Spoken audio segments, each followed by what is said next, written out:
kaya't mahalaga na itaramdaman hindi sa iba na sila'y mahalaga at tanggap natin.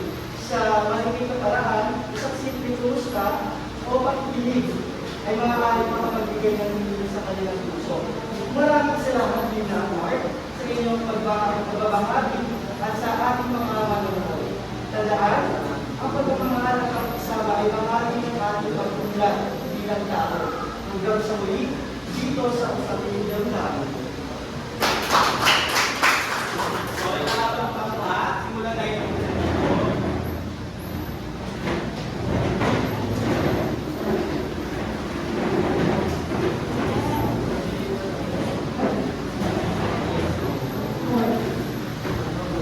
Yon, magandang hapon sa inyo lahat. Kami ang kaapat na grupo na nataasan tungkol sa panel discussion na ikaapat na antas sa hierarchy of needs na STEAM needs ni Abraham Maslow. Lights, camera, action. Magandang araw sa ating lahat. Ngayong araw, pag-uusapan natin ang isang mahalagang bahagi ng hierarchy ng pangangailangan ni Abraham Maslow. Ang STEAM needs o pangangailangan sa respeto at kumpiyansa sa sarili. Kasama natin ngayon ang tatlong panelists na magbabahagi ng kanilang pananaw tungkol dito. Ang panelist 1 na si Mr. Kulay, panelist number 2, Mr. Valero, at panelist number 3, Mr. Valencia.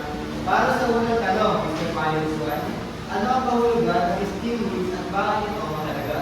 Yon, ang kahulugan ng STEAM needs ay tumutukoy sa pangangailangan na magkaroon ng tiwala sa sarili at respeto mula sa iba.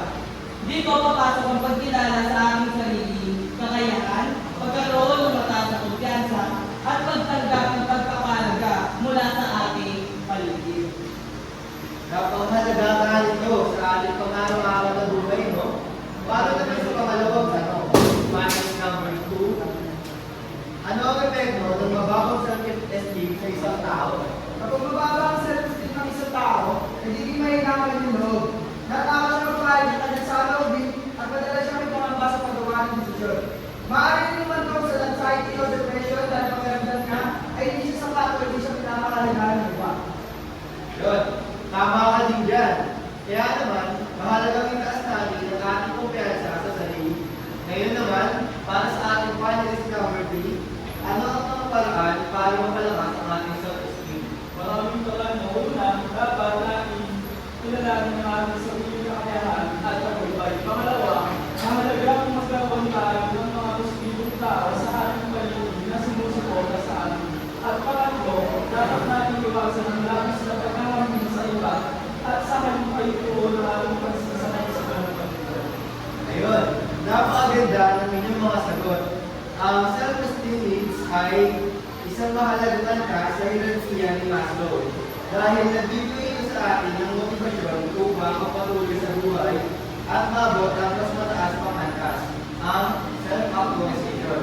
Maraming salamat sa ating mga panelists. Tingnan po. So, okay. Para naman sa uling pagpa, ating na ating tao.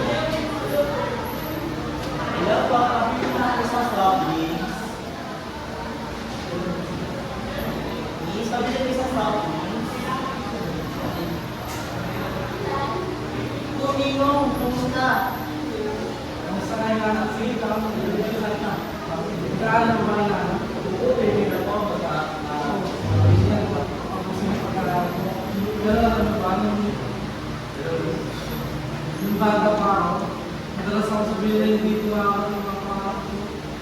Sabi nila, mayroon ka kami. Sabi nila, hindi ko kaya. Pero simula ko sa ako, pinababa ko sa kanila na pangangailangan ang psychological needs. Sa araw-araw, wala akong pinagay kung may pagkain ko.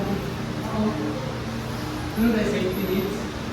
Ang siguro sa mga pamilya, pumasok sa paaralan, para po naman ng mga kapatid. Kaya mo, pumasok mo sa paaralan, yun ha. Dahil sa pagpapalala ng pamilya, at kaibigan, yung nino mo, ayaw yung tatay mo, naranasan ko nila ng bilang needs. Kung bilang nag-iisa, karabang, pagpapalala ako, makasakuha lang sa sarili, ang esteem needs. Ang sinabi na lang ako nila, makasakapasaka.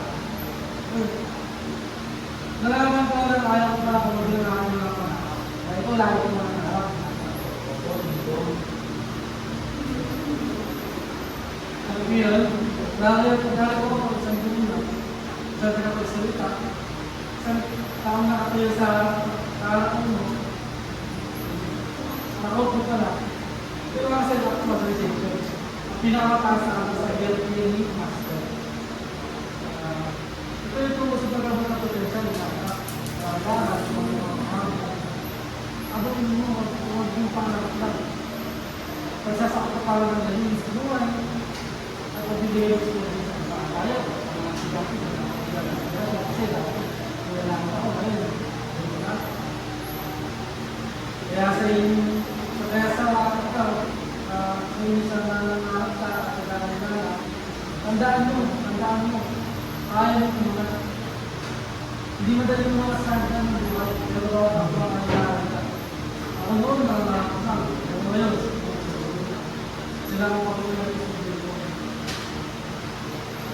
Ikaw, hanggang ngayon ang nangarap. Ako yung tuwa sa inyong mga presentasyon. Maaari ba palupamati yung sarili ng lima? So, base nga sa inyong mga ginawang presentasyon, sino mo alam mga pagbibigay ng mga antas ng nilagbigan ng pangailangan sa Abraham Maslow? Yung bigay na isa? Sige, sunod. Love and belongingness. Sige, Esteem needs. ang apat. Self-acknowledgement. Kamlen. Safety needs. So, mahusay ang nilutuan na meron tayo sa mga presentasyon. So, ito nga yung mga antas ng hierarkiya ng pangailangan ni Abraham Maslow.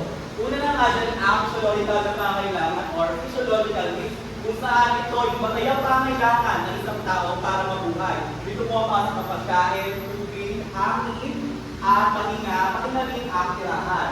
Pagkatapos naman ng isang tao yung kanyang physiological needs, hindi naman nahanap yung kanyang seguridad at kaliwasayan. Dito mo pasok yung safety needs o kakailangan pang kaligtasan.